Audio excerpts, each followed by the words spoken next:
protecting the most important asset. Hey everybody, this is BK with Masada Tactical, and today I'm going to discuss how to use skills we teach in a dignitary protection class to protect the most important asset, being a loved one. It can be a family member, friend, wife, child, or whatnot.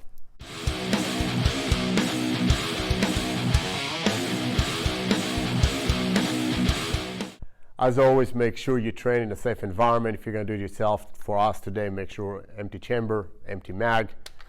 My gun will be deployed at some point, so you want to make sure that you're safe when you do so. As a general rule, when I walk next to my wife, by the way, Tyler, say hi.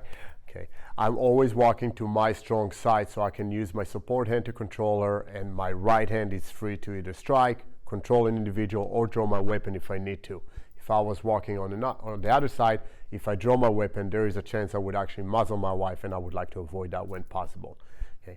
We're going to go through 3 different evolutions depending on the threat level. The very initial threat level, there's potential threat coming towards us. I don't know who that is. I don't know if there are a threat or not. So I just want to make sure that I position myself between my wife and that individual just in case. So all I'm going to do is I'm going to take a small step forward. Next to her, I'm going to use my support hand to make sure I know where she is at, that she doesn't run away or freaks out or anything, so I can hold her if I need to. And my other hand is creating a physical barrier. We call this a reactionary gap. If that other person decided to attack, I can block, I can strike, and if needed, I can even transition to higher force options. So that is the lowest risk. I'm just putting myself between my wife and that individual. At a higher risk level, there is an imminent threat. Maybe there's some gunshots being fired. Maybe there's a complete other fight taking place that has nothing to do with us, but I want to make sure I can remove my wife from the scene. It is always safer and better to remove her than trying to engage at that point in time. That again depends on the environment, if that opportunity actually does exist. If it does, I'm going to use again my support hand to control her neck. Wherever the head goes, the body follows, so I can control her whole body just by manipulating the head. My strong hand can either grab her hand or torso, or use that to move people out of the way, open doors and whatnot.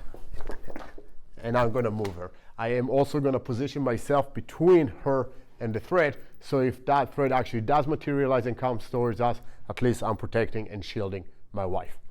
Tyler, if you don't mind.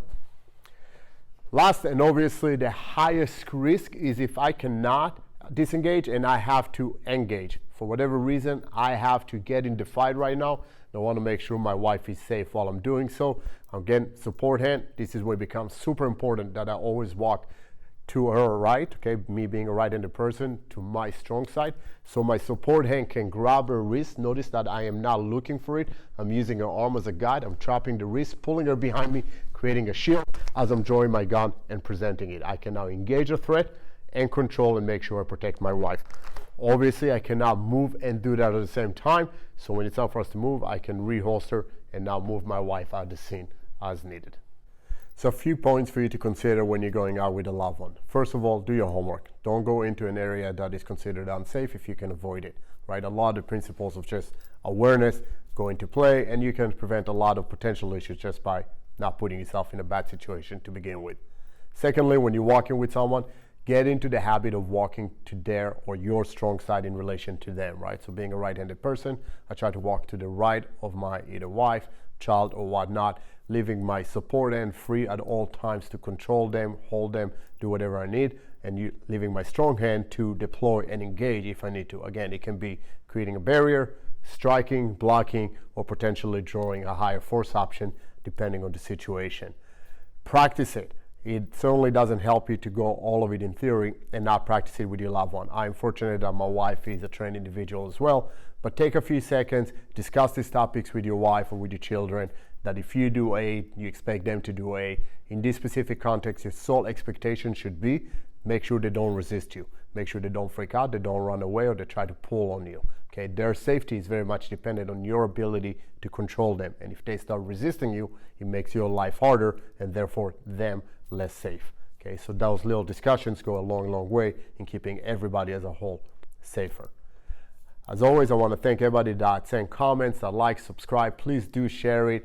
This is for you. This is how we make this valuable. So share it with other people if you can. And make sure you follow our social media, Instagram, LinkedIn, YouTube, and Facebook. Till next time, watch your 6.